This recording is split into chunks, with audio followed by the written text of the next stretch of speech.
Hi friends, welcome to our channel.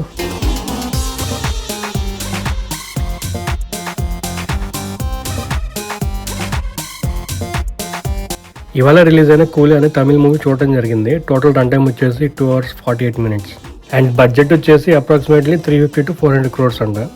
నా movie experience చెప్పాలి అంటే ఓకేష్ అనిపించింది అండ్ మధ్య మధ్యలో చాలా బోర్ కొట్టింది కూడా. ఇన్ఫ్యాక్ట్ ఎక్స్పెక్టేషన్స్ కానీ ఆ హైపింగ్ కానీ అస్సలు రీచ్ కాలేదు. ఎందుకో ఈ వీడియోలో డిస్కస్ చేద్దాం. అసలు ప్లాట్ లైన్ ఏంటి అంటే, సైమన్ అనే ఒక పెద్ద కింగ్ పిన్ దయాల్ అనే అతను హెల్ప్ తీసుకుని స్మగ్లింగ్ నెట్వర్క్ని నడుపుతుంటారనమాట. ఈ లోపు వాళ్ళ హార్బర్లోకి ఒక అండర్ కవర్ పోలీస్ ఆఫీసర్ వస్తాడనమాట వీళ్ళని ఎక్స్పోజ్ చేయడానికి. అసలు ఆ కూలీలకు ఈ మాఫియాకి సంబంధం ఏంటి, మధ్యలో బోర్డింగ్ హౌస్ నడుపుకునే దేవాకి ఈ గ్రూప్కి కాన్ఫ్లిక్ట్ ఎలా క్రియేట్ అయింది అనేది మూవీలో చూస్తారు. పాజిటివ్ చెప్పాలి అంటే రజనీకాంత్ గారి స్క్రీన్ ప్రెజెన్స్ అనమాట. ఆయన స్వాగ్ కానీ ఆయన నటించిన సీన్స్లో ఎనర్జీ కానీ ఎక్కడ తగ్గలేదనమాట. కొన్ని సీన్స్లో డిఏజింగ్ టెక్నిక్ వాడినట్టున్నారు అండ్ బాగానే ఉన్నాయి, ఎక్కడ ఆడ్గా అనిపించలేదు నాకు ఫేక్గా. నెక్స్ట్ వచ్చేసి నాగార్జున అనమాట. ఈయన రోల్ చాలా డిఫరెంట్గా ఉందనిపించింది, నెగిటివ్ షేడ్స్తో కొత్తగా అనిపించింది ఆయన యాక్టింగ్ కూడా. గుడ్ థింగ్ ఏంటి అంటే రజనీకాంత్కి కానీ నాగార్జున గారికి కానీ లవ్ ఇంట్రెస్ట్ ఏం లేదన్నమాట. ఒక హీరోయిన్ లాగా మళ్ళీ సాంగ్స్ పెట్టారంతా.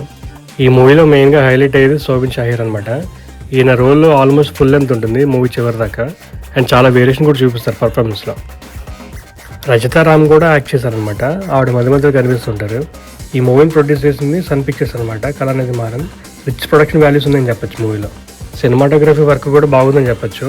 గిరీష్ గంగాధర్ని పనిచేశారంట. చాలా సీన్స్ స్టైలిష్గా చూపించారు. ఈ మూవీకి మెయిన్ అట్రాక్షన్ కానీ బ్యాక్ బోన్ అని చెప్పాలి అంటే అనిరుద్ధ్ రవిచంద్ర అనమాట.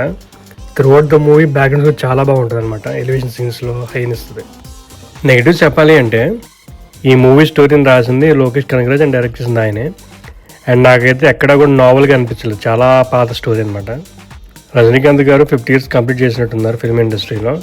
ఈ మూవీ ఆయనకి మైల్ స్టోన్ లాగా నిలిచేది, బట్ ఇంకొంచెం బెటర్ కేర్ తీసుకుంటే.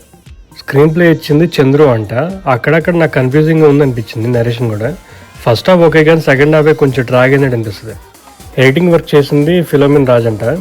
మధ్యలో నాకు చాలాసార్లు నిద్ర వచ్చింది కూడా. ఆల్మోస్ట్ 3 hours మూవీ ఎడిటర్ సరిగ్గా ట్రిమ్ చేయడం అనిపించింది నాకైతే. ఆమీర్ ఖాన్ గారు అయితే లాస్ట్లో వస్తారు అండ్ తక్కువ రన్ టైం కూడా. ఉపేంద్ర అండ్ సత్యరాజ్ సీన్స్ కూడా చాలా తక్కువ రన్ టైం ఉంటుంది. వాళ్ళకి ఇచ్చిన స్కోప్లో అయితే వాళ్ళు డిజైన్గా బాగానే యాక్ట్ చేశారు. సాడ్ థింగ్ ఏంటంటే మూవీలో ఉపేంద్ర గారికి సరిగ్గా ఒక్క డైలాగ్ కూడా ఇవ్వలేదు. లిటరల్గా చెప్పాలంటే అన్ని కామియో రోల్స్ వేస్ట్ అయ్యని చెప్పాలి, స్టోరీకి ఏ విధంగా హెల్ప్ కావు. నాగార్జున గారి క్యారెక్టర్ ఆర్క్ డెవలప్మెంట్ కూడా పెద్దగా ఉండదు అనమాట మూవీలో. మధ్య మధ్యలో కనిపిస్తుంటారు, ఎక్కువ రన్ టైం అనిపించింది నాకైతే. క్లైమాక్స్ కూడా చాలా వీక్గా ఉంది, వీళ్ళని ఈజీగా చంపేస్తారనిపించింది. ఎలా చెప్పొచ్చు అంటే ఆ క్యారెక్టర్ని బాగా డిజైన్ చేసుకున్నారు డిఫరెంట్ షేడ్స్తో. బట్ సెకండ్ హాఫ్ క్లైమాక్స్ ఆ సీన్స్ చూస్తే కనుక అండర్ బేక్డ్ అనిపిస్తుంది.